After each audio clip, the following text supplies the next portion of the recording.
பட்டை, ஒரு லவங்கம், ஒரு பெரிய வெங்காயம், 2 பச்சை மிளகாய்.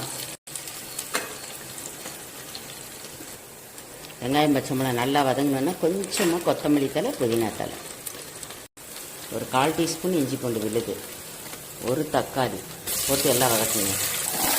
ஒரு கேரட்டு 4 பீன்ஸு, கொஞ்சமாக பச்சை பட்டாணி, 1 டீஸ்பூன் கெட்டி தயிர், 1 பீஸ் மஞ்சத்தூள், 20 நிமிஷம் ஊற வச்ச தினை அரிசி போடவும்.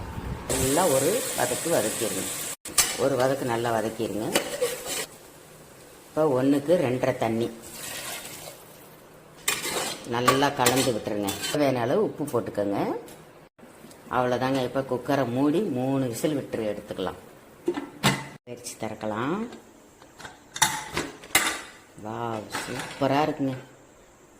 எப்படி நல்லா பொலன்னு எவ்வளோ உதிரியாக வந்திருக்கு பாருங்கள்.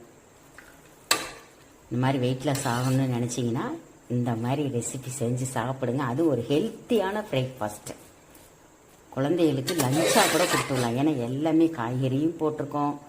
மில்லட்ஸ்னால ரொம்ப ஹெல்த்தி.